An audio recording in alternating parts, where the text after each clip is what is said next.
Yeah. Hello again, everyone, and welcome to Pop's Garage. My name is Aaron, and today I want to talk to you about falling and injuries as an older skateboarder. I know I've said it a number of times already before on the channel, but falling is one of the parts of skateboarding that is unavoidable, that's not fun, and eventually you get hurt.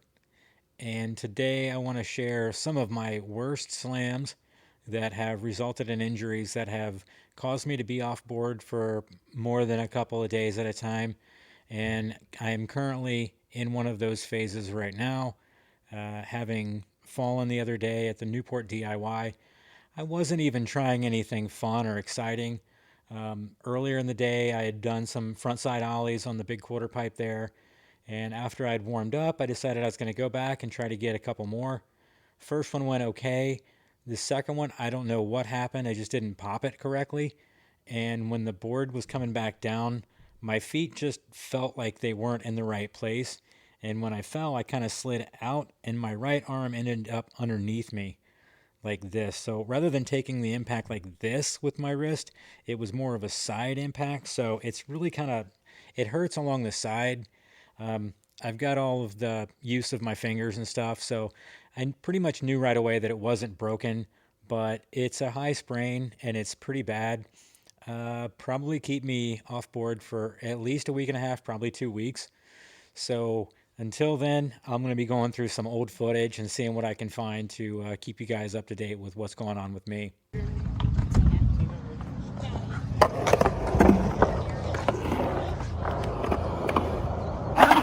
Oh! So I got back on my board after a 22-year break in early 2020. I think it was late April, early May. And about 4 weeks into my skate journey, we visited one of my children who at the time was living up in Columbus. And, I'd been skating, for a couple hours that day and felt pretty confident about what I was doing at that time. And I gave my phone to one of my kids and said, "Hey, man, record me." So that slam to date is probably one of the most painful I've ever had.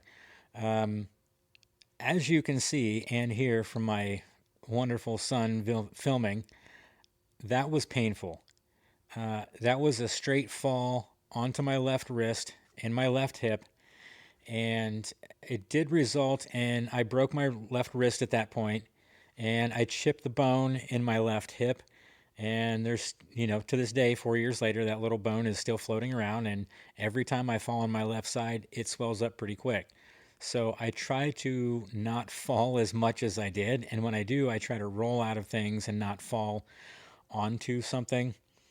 And that one kept me off my board for about 7 weeks. This was pretty early on in me getting back onto my board after a 22-year break. And it had me questioning, is this something that I should be doing as a 45-year-old person? And after I healed up, I decided, yes, skateboarding is something that just because you fall and get injured doesn't mean you can't get up and do it again.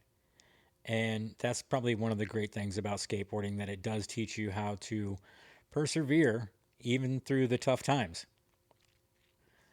And I went back through a bunch of my footage to try to find the original video footage of this, and I could not find it. It might have been on my old computer, and it's like it's been a couple years.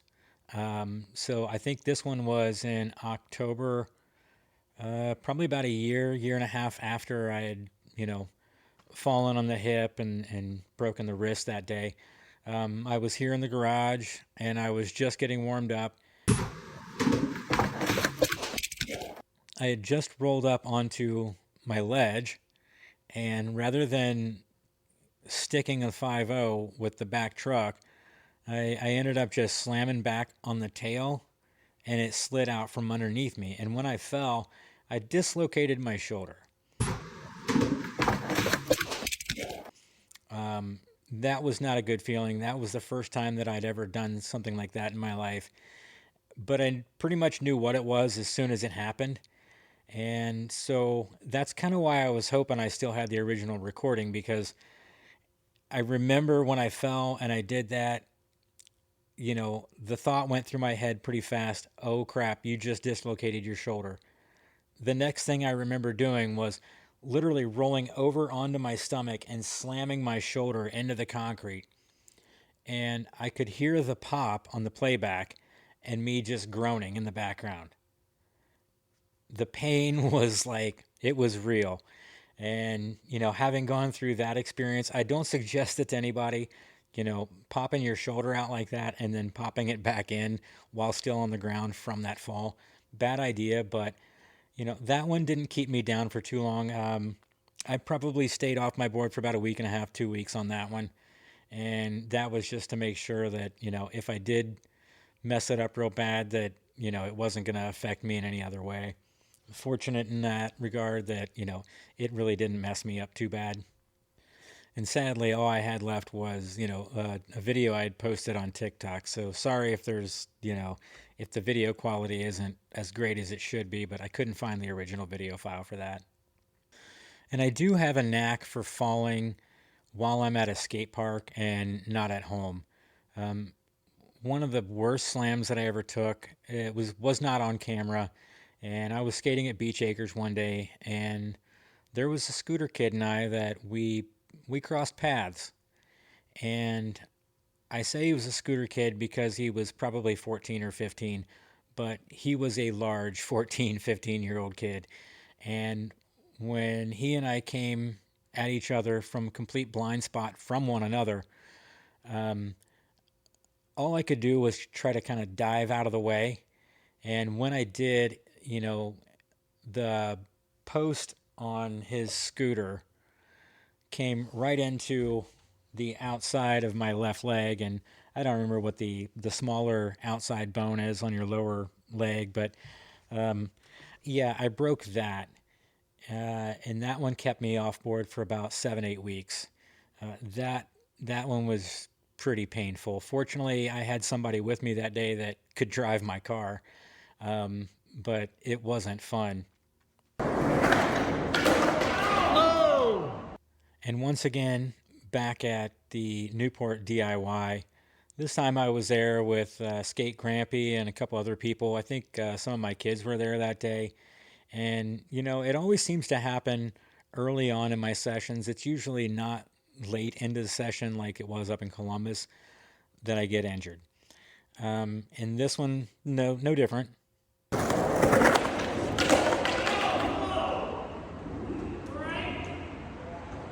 I don't even know what you call it, but it's just like a little down rail, like a jersey barrier with a down rail on it. And, most times I go up and I slide down it. And, I had done a few of them board slides up, backside board slides going up on them before. But this time, you know, I got it from multiple angles because Skate Grampy was there with me and he recorded it from one side, and I had a static camera recording it from the other side. And, I went up, and rather than leaning forward and trying to get my balance squared over the board, I just stayed in a bad spot and ended up falling and cracking a rib on the left hand side. That was probably about another 6 to 7 weeks off board. And again, I had to question myself. Is this still fun? Am I still enjoying this? And, I always come back to, yeah, this is fun. Even though you get hurt sometimes, it's still fun. Of all my falls, probably the worst at the time, and one that still bothers me to this day, was when I was trying to do heel flips down the four stair ledge at the little park here in Bethel. The first couple tries, I was really close. I think it was probably the second try. I caught it really good with my back foot, but I didn't have my front foot. I instead of leaving it hanging out there to catch the board like I should, I caught it with the back foot, and my front foot just kind of missed it on the second try. Third try, I thought I had everything worked out, and when I came down, my back foot just rolled, and that was a broken ankle. At first I thought it was just a bad high ankle sprain, but 3 weeks into still not being able to put a lot of pressure on it, I knew that it was broken at that point. But at that point, it had already started healing, And if I would have done anything, they would have had to have done surgery at that point. And, it still bothers me sometimes when I'm skating, not as much as it has in the last, year and a half. But, a break like that, I mean, I was off my board for, I want to say 6 weeks. And then I went to Florida, went to Tampa for a few days with my youngest daughter.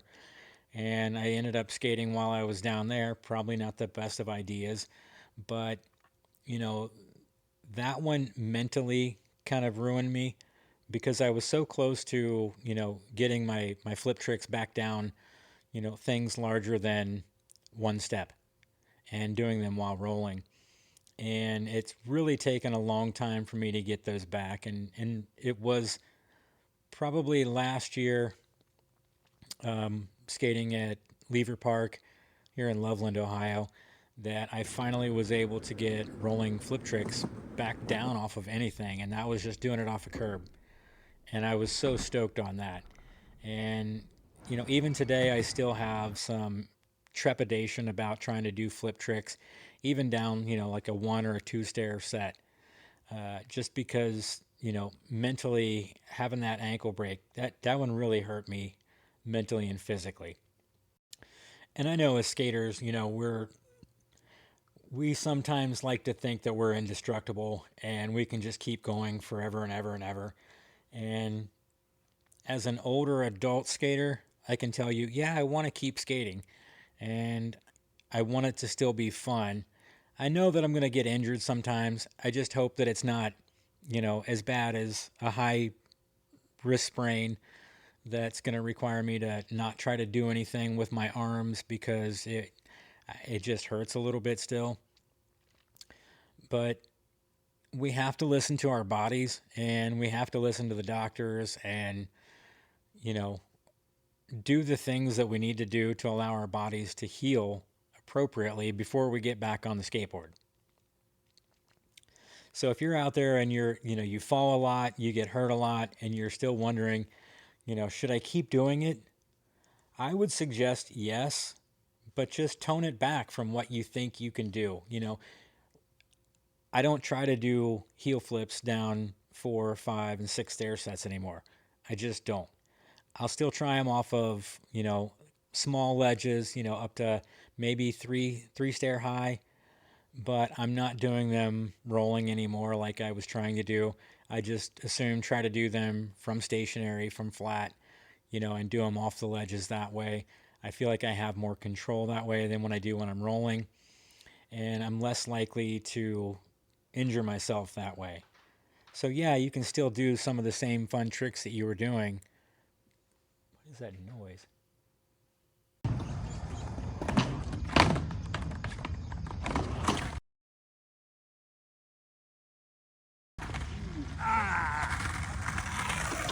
One of the best ways to avoid serious injuries, though, as a skater, is to learn how to fall a little better.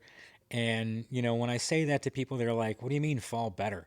And by that, I mean, if you're falling, rather than putting your hands directly out like this to stop you, tuck yourself in and roll away from it. And if you're on a big ramp and you're wearing pads, slide on your knees. That's what they're there for. You'd rather have the impact go where it's supposed to and minimize that impact on your body as opposed to falling and bracing yourself for a hard impact, which is going to hurt. And you have a lot more risk when you're out like this than you do if you tuck in.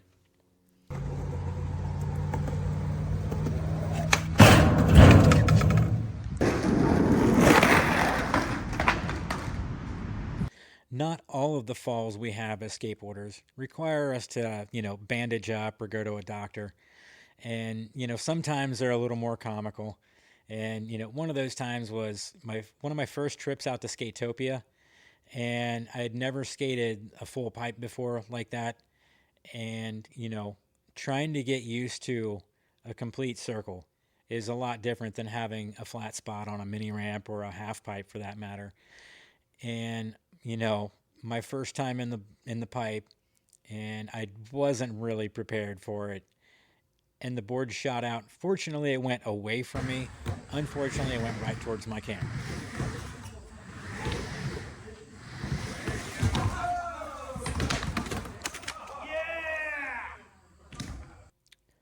So if you're young and injured from skateboarding, or if you're old and injured in skateboarding, just know that, listen to your body, skate within your limits, and, try to learn how to fall a little better.